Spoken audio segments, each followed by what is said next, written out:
halfway there. The outside is complete. It was 2 coats of epoxy, and I sanded it with a 1500 wet between coats. But unfortunately, I had a mishap and I knocked it off its stand while the epoxy was curing. In fact, it was about 30 minutes or so after I had poured the epoxy on, so you can imagine how tacky it was at that point. But it still looks really nice. I got a couple small blemishes I'm gonna go back and fix up, but the Sycamore bowl with the mahogany stain and high gloss epoxy finish, halfway done. Still got to do inside.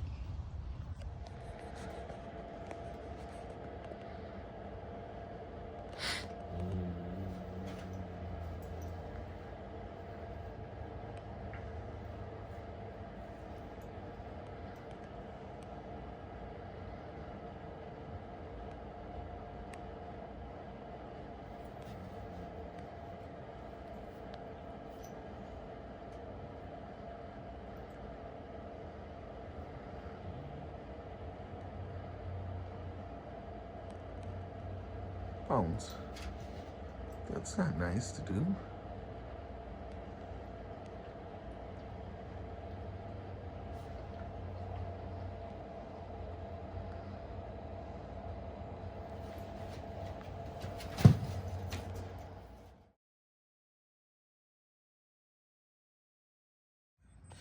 Well, good morning, folks. I am outside the wood shop. This is the Sycamore bowl. It's outside. Pretty much done. Like I said, I will buff the whole thing once I'm done, just to give it a nice sheen. But what I got to do right now is sand down all the little drips from when I did the outside.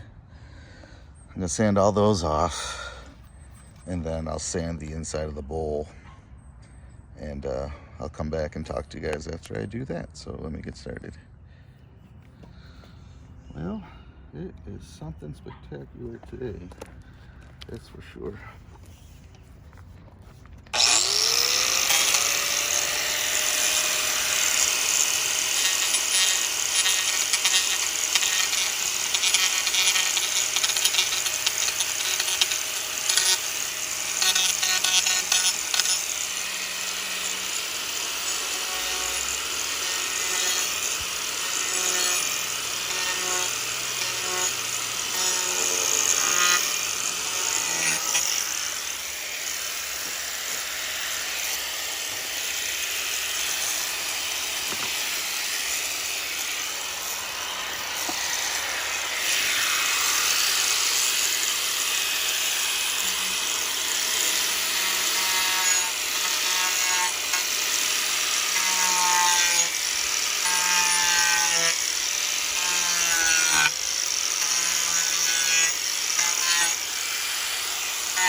Right.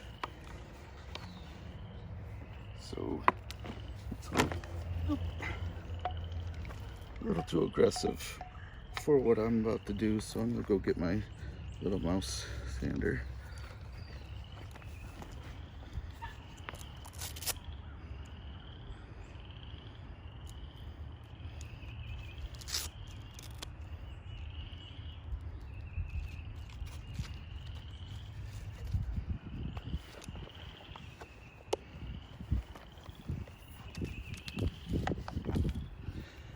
So let me see how it goes with this mouse sander.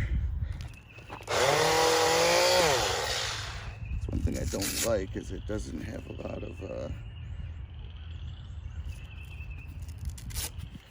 doesn't have the ability to get on the round edges as good as I'd like.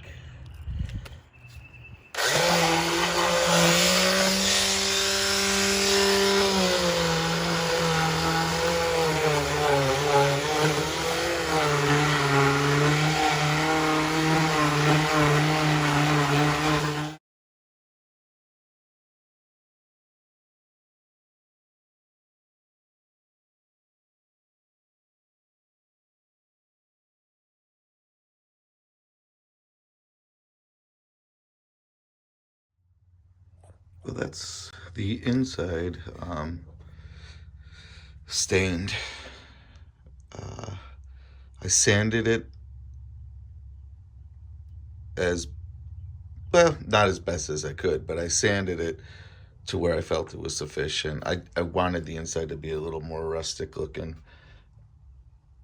So now what I'll do is give it a really good sanding, probably like up to at least 220, maybe more, maybe 400, something like that. Just get it nice and smooth, and then I'll dump epoxy on the inside, and getting close to being done. Yeah, it really looks good. I'm happy with it. There's this. I don't know if you remember me referencing at one point how I wanted to get the epoxy on to strengthen the bowl.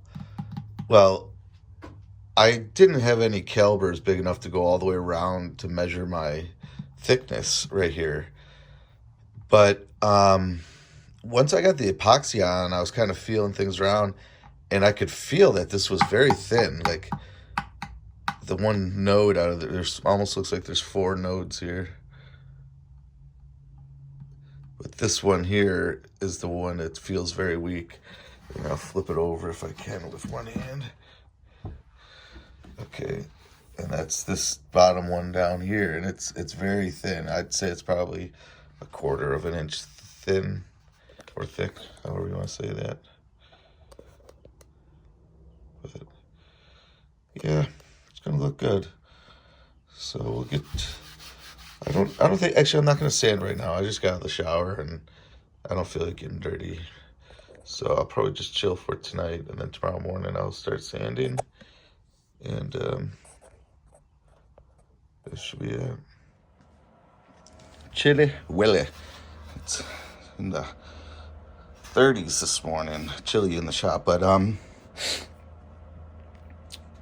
gonna sand this down. I haven't started yet, but I wanted to give you a look at it with the stain and stuff on.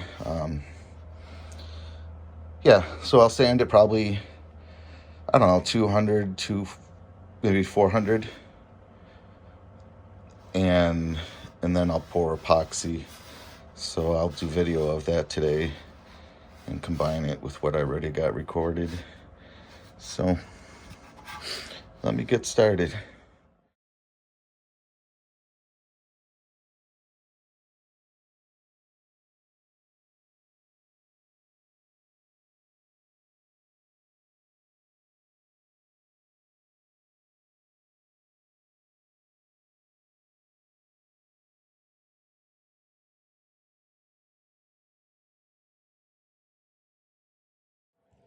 Well, there. I'll let this dry up, and then I'll probably, depending on what's left, a haze of sawdust or anything, I'll may wash it again. But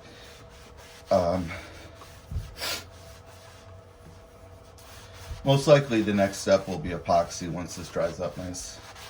Looking like it's pretty clean, so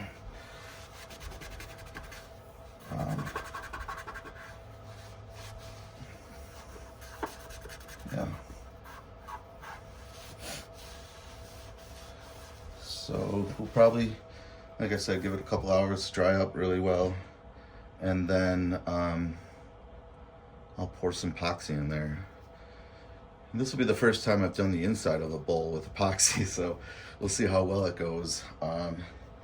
Previous projects where I've had contour, I tend to get puddles in my deep spots. I still don't really know how to stop that from happening, but we'll see.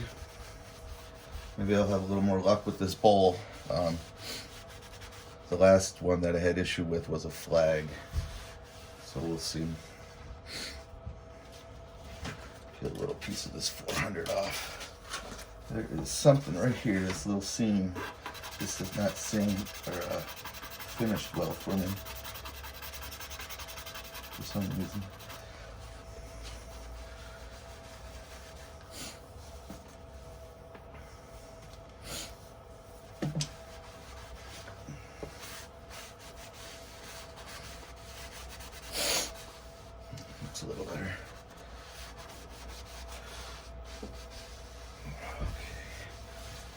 right, so we'll come back in a little bit and do some epoxy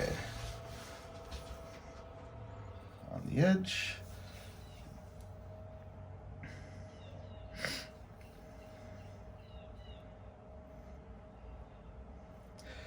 So like I said, I've never finished the inside of a bowl like this with epoxy. So we'll see how good of a job I do, if I do a good job at all. That's tough to say. I'm gonna leave that cup sitting there for a minute. Actually, no, I need some. What I anticipate is everything's gonna run to the bottom, obviously. So I thought if I could bring the epoxy up, I was trying to err on the side of caution and not have a ton of waste, but I think I need to quickly pour another batch because I don't believe I have enough. Well, I won't quickly do it. I can spread what I got. And the way the outside, I really had the outside sanded super good though. So there was very little pores for the epoxy to soak into, and this inside I didn't sand as well, so I think when I poured it on, it just sucked it right in. So even though I thought I was going to need less, it's looking like I might need as much as the outside. But let's see. You know, so I have a history of putting epoxy on way too heavy, so maybe this is the right amount. I don't know. I just don't feel comfortable at the moment. It doesn't seem to be spreading as good as I'd like it to.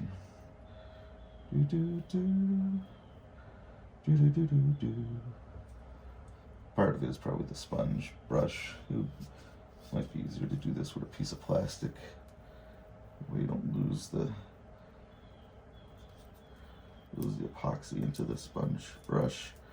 How much of my arm is in front of your face so you can't see anything, huh? Ah, I'm so sorry. I do that crap all the time. So, you know, I gotta draw emphasis to the fact that I'm not a pro, guys. I goof up a lot of times. Like this is a huge goof up. I should have mixed up more. I don't have proper mixers on hand to be even doing this. But you know what? You only live once. If you're wasting time trying to get it perfect, you might just miss the boat altogether. So I'm not going to beat myself up. I'll try to get it with this extra resin I'm mixing, and we'll see if I can be successful yet.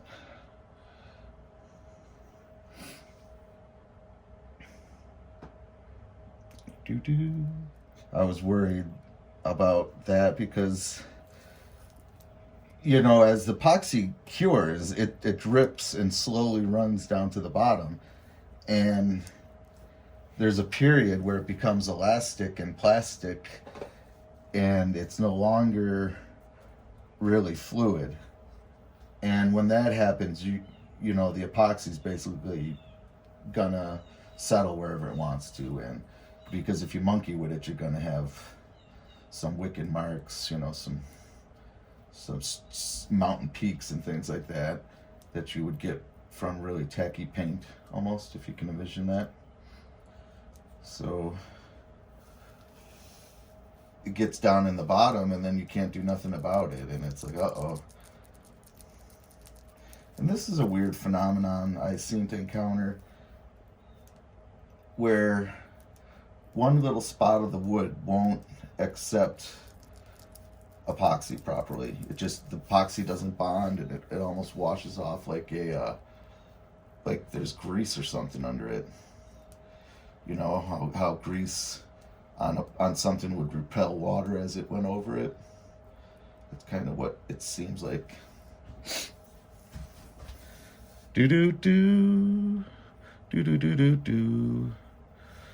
But really glad I took on this effort to do it. It's been one of the longer projects because it's taken so many I've had so many steps with various finishes, whether it was the waiting for the epoxy to dry in the beginning with the black epoxy. Then we're gonna put that black epoxy in the cracks in the beginning. So that, waiting for stains to dry. Actually, that epoxy, I think I had to do at least two. I think I did three different things to that epoxy. The black I'm talking about, to get it to be right. The first one wasn't deep enough. I went in again and really filled in about 90% of everything. And then I actually had to do it a third time, just in small degrees, but each time you got to wait 24 hours for that stuff to cure. So this has been a long project just because of things like that. Put stain on, you got to wait 24 hours. I mean, you don't need, stain doesn't take 24 hours, but it takes decent enough time that you're kind of out of commission with the piece for a day. Unless you start it way early in the morning or something. But that's why you'll see I got multiple things going all the time, and other projects on the farm as well, just because of that. Same thing with some of my other projects. We're waiting on money to buy wood for the barn, or we're waiting on money to fix this, or whatever the case may be. Pretty much how everyone else does it. We're all the same.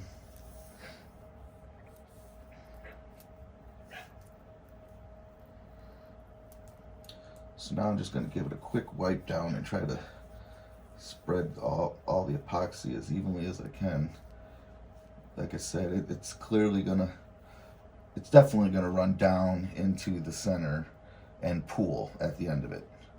My goal is to have that be as thin amount as possible. I don't want it to be exceptionally thick in the middle. So, Scooby-Dooby-Doo. I'm in a really good mood, folks. This is, I've been waiting to finish this off, and this is pretty much the final step of it. It's not quite, but with this, so much of it is completed. Last step will be having it dry, fixing any little tiny blemishes, and then polishing it. So, but you see, it seems to be laying on pretty well.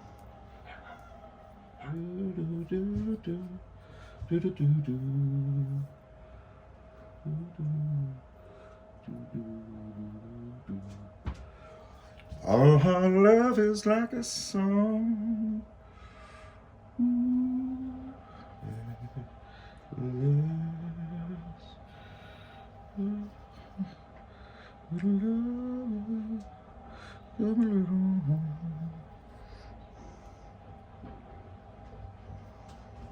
See how quick that, I don't know if you guys can see the inside of the bowl very well, but I just wiped it out and not much already pulled back in.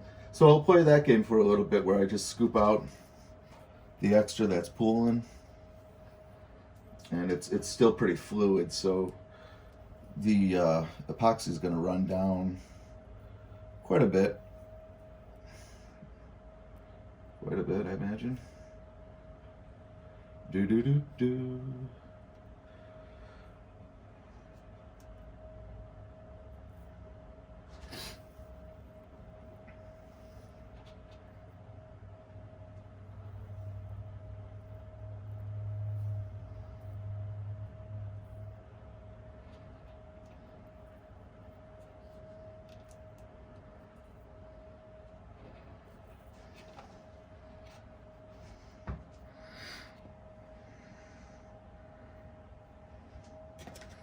Alright, let me just take a peek here.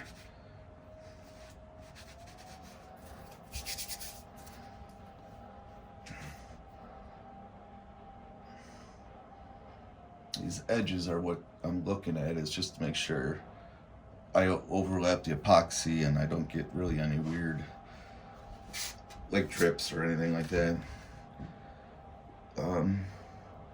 the epoxy, when everything hardens up, should blend pretty well, even if there's any kind of streaks or something. No, excuse me, streaks won't blend. Brush strokes is what I was meaning to say. You know, if you've got some brush strokes through the epoxy, but they're both good and clear, and it'll blend. It's,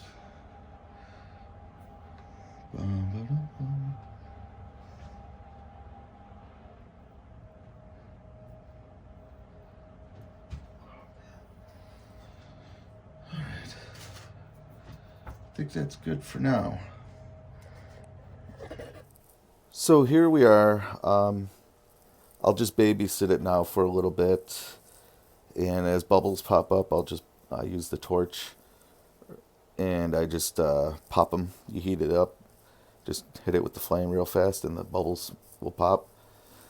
And I'll continue to scrape out any excess that pools up in the bottom. I want a little tiny bit to pool up just over that center portion where I feel it soft, but nothing more than, like, say, an eighth of an inch, and maybe the size of like a Susan B. Anthony doll or something. It really doesn't need much. It's just that the very pith of the tree, right where all the circles start out of, that part's delicate. So I think that's it for right now. I'll do a reveal tomorrow when she's cured up and polished. Thanks again for watching, and please hit the like button if you enjoyed it. Thanks, folks.